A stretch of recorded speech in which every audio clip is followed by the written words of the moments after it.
Good evening, ladies and gentlemen. This is Roger W. Knight, and I have some more commentary. This is commentary on the murder of Sarah Yarborough that happened in December 1991 at Federal Way High School.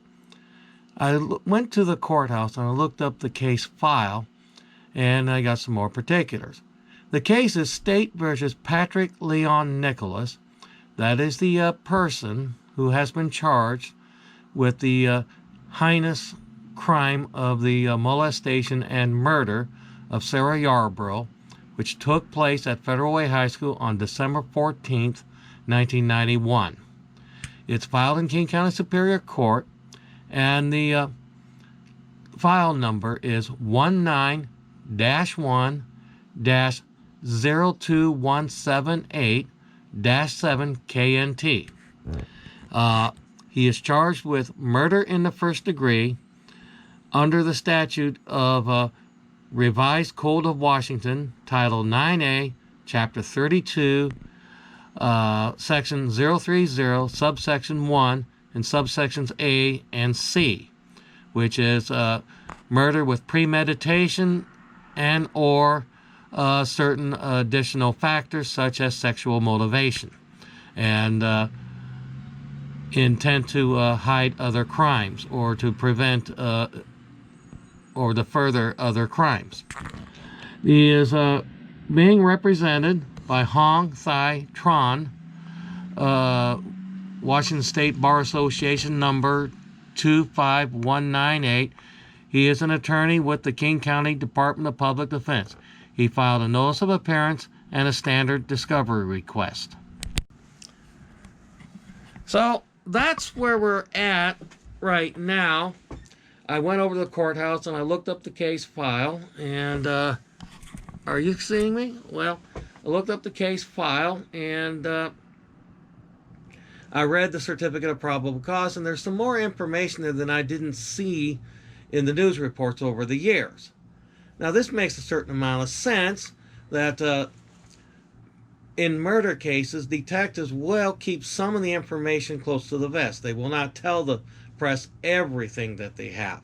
One reason for this is that sometimes a guy in prison will decide he wants to be a celebrity for a day, so he'll confess to some horrible crime on top of the horrible crime for which he is doing time.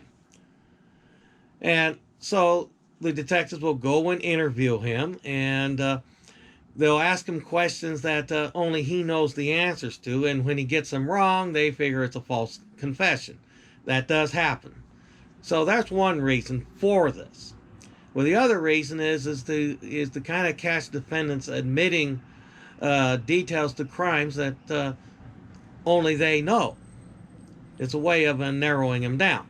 Although in this case, the Sarah Yarborough murder investigation hinged on matching up the DNA. They got a very good DNA profile. Reading the certificate of probable cause signed by the deputy sheriff of the King County Sheriff's Office, which goes on for several pages, where it describes the 28-year-long case and how they matched up the DNA, finally matched up the DNA profile to Patrick Leon Nicholas by picking up cigarette butts and napkins and such that he threw on the ground and getting them analyzed and getting a match. His brother was close, but no cigar, so they knew his brother wasn't the direct perpetrator of this crime. And based on this analysis, they were able to get an arrest warrant and effect the arrest of the defendant in this case. Reading the details of the crime itself, they go over the details of the crime. Sarah Yarborough arrived at the high school parking lot, the back parking lot of Federal Way High School, at 8 a.m. in the morning because she believed that that was when the bus was going to be there to take her and her drill team mates over to another high school where they were going to do a competition of some sort. And while she was there early, she was waiting. This crime happened right around 9 o'clock. Around 9:10, the jogger came by and caught the defendant in the act of perpetrating the crime, but he didn't get a very good look at it, so he jogged on. But we got a description out of him. We had the two 12-year-olds who saw the man leaving the scene of the crime, and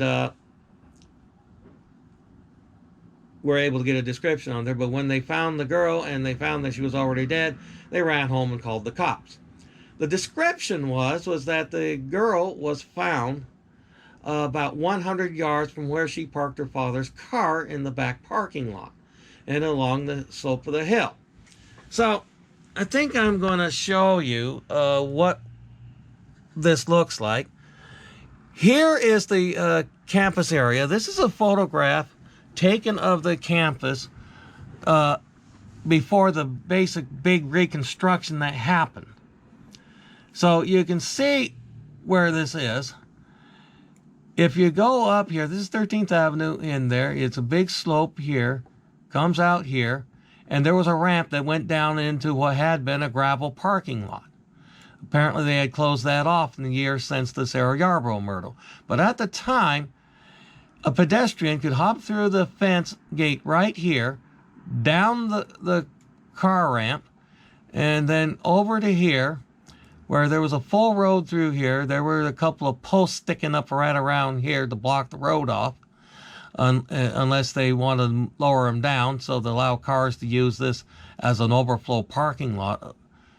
Perhaps maybe when there was a baseball game going on here or a little league game going on up here in this football field. There were junior football teams that sometimes came up here. I remember that happening. And then there's this slope where Sarah Yarborough. If you look at the geological survey, here's a geological survey map of Federal Way, the Poverty Bay Quadrangle, from about 1949. And you can see that there's a slope at the site of that became Federal Way High School. You can see that there were drumlins and such. You can look at the Google Maps. This is a nice dramatic cliff. You got the canyons that bracket Marine Hills and the cliff above Redondo. More canyons here. More features here that geologists call drumlins. If you look out here, you go over here to the Kitsap Peninsula and you see all these there. The Puget Sound lobe had rounded off. The only flat spaces in the Seattle-Tacoma area is this valley here of the Green and the Puyallup Rivers. That's where it's fairly flat. But Federal Way itself, it was naturally not flat. It was kind of lumpy and bumpy and such. So when you're building the high school stadium, if you got the contract in the 1930s to build this football field, you're dealing with the fact that the land is sloped. It's higher ground here, up here. It's lower ground here. And there's like 80 or 90 or 100 feet of elevation difference between here and here. So what they did was they kind of terraced the land to create flat spaces. Flat spaces for the what became the forward thrust swimming pool here, a flat space for the football field, another flat space for the high school building itself, the old elementary school building here, and this parking lot has a bit of a slope there, but it's lower here than it is up here. And this driveway between the old gymnasium and boys' locker room and the football field, that didn't exist when I was attending high school. We would come out of the locker room and use this practice field for our football team. If we had an away game at a dirt field, well, we use this grass field as our practice. When we had a home game, well, we used this field. And this field was built in 1972. So to grade this out, they hogged out some of the land here, they hogged out some of the land here, and they moved the dirt over here, and they leveled it off. And at the edge, you got this steep slope around there as the edge of the upper football field. And then you have a flat space made for what had been a gravel lot, now the little baseball field and these tennis courts. And then you have another steep slope down to this lower baseball field. And there's this steep slope here and a curve around the outside track of the 1972 stadium. And, and upon which the east side stands, bleachers were parked, and there's a nice steep slope that people could sit on while watching the football games if it was a nice day and the grass wasn't too wet. Sarah Yarborough was found in this area, as I've told you before. Her car was parked in the lot, and the certificate of probable cause defines the distance between her father's car, where she had left it, and where she was found as 100 yards. And, well, I can show you this. We got a scale based on this here football field. Well, there's your 100 yards from goal line to goal line. And I'll have to blank that off to get that out of the way. And then you measure the distance from where she was found out to the parking lot. Well, it's about 100 yards just to get to the edge of the parking lot. And another 100 yards to get the width of the parking lot. And then you have these classrooms here that pretty much makes this the only entrance in and out of the parking lot, which might be why they built this road up here. Originally, or when I attended the high school, when they moved the post down here and they opened up the gate here, cars and trucks could go through here and up here to get out at 304th and at the 13th Place South Road through Aquasine. Now, for pedestrians, this was a common thing. This is why there were joggers passing through in 1994. If you could hop through the fence gate here, you can run down here, you can jog over here, up this way, and right past this point. And it was a convenient way to get from one end of Federal Way to another. If you're coming from this direction, you can go through the campus itself, between the stadiums, use the back parking lot, use this outlet gap, and then you get into the downtown part of Federal Way. I remember as a kid we called this the top of Federal Way because it was up on the top of the hill, as opposed to down here in Moraine Hills, which was down below in Redondo. And you see these canyons bracketing Moraine Hills. You see it was a kind of a drumlin thing. High ground here, low ground there. And they terraced the land at the high school site to build the high school, including the 2 football fields in the new stadium as opposed to what had been the old stadium. When I was attending high school, there was still a set of bleachers on this side that allowed people to watch practices and the Little League junior football games that would play here. They would mark the yard lines with chalk like the old-fashioned style, and you had a full 120-yard long football field with 10-yard end zones, 160 feet width, and there's your football field. And you see that how the football field can generate a scale to measure these things. So that's what they were talking about. And so that's my commentary on the portion of the certificate of probable cause that described the site of the murder. Now there were some details of the murder that are a bit gory. So if you don't like gory details, turn this off and move to something else. What the details are was the girl was found with her pantyhose tied around her neck as a ligature to choke her to death, to strangle her. Many of her clothes were taken off, including her underwear, her bra, her panties, her pantyhose, and some of her other clothes were folded on the side.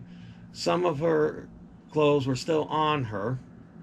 So the perpetrator of this crime managed to get these intimate clothes off of her, but apparently he didn't, what they call, penetrate her, so they didn't do that. She didn't suffer from that, at least. But he ejaculated all over the clothing, which is why they have such a good DNA profile. Now you have to stop and think, what kind of violence does it take to get pantyhose off an unwilling girl's legs. If she had an extra pair of pantyhose on her person, like she was carrying in a purse, that would be one thing. And I can understand if she's going to a competition, she wants to look her best. She might have an extra pair of hose in case she gets a run on the pair she's wearing that she can quickly change into in a locker room somewhere where she can make her change. But she didn't have that on her, and that's not what was used to kill her. Yet the witnesses don't describe that they didn't hear any loud noises, and nobody saw anything other than the two sets of witnesses that I just described that are described in there. There might be other witnesses who saw things that the prosecutor so far has decided to keep under the vest. You don't need to put everything into a certificate of probable cause. You just need to establish a probable cause. But what's here is a crime of extreme violence and premeditation. You just think, how do you get these clothes off a woman or a girl when she's not willing? You know, I think sometimes the silence, I think that maybe he put her in a chokehold, the way police would put a suspect in a chokehold when they're acting illegally. They're not supposed to use chokeholds. But a chokehold would tend to put the victim asleep, so they're not struggling so much, so they're not making a lot of noise. And it would make it a lot easier to get her underwear off. But understand that to actually kill her, he got the hose off of her and used that to strangle her. And there's also evidence of fist blows to her face. This too was revealed in the certificate of probable cause filed recently in the King County Superior Court. Although they're not saying that these blows were necessarily hard enough to cause her to be unconscious. Although somehow making her unconscious is one of the ways this crime could be explained.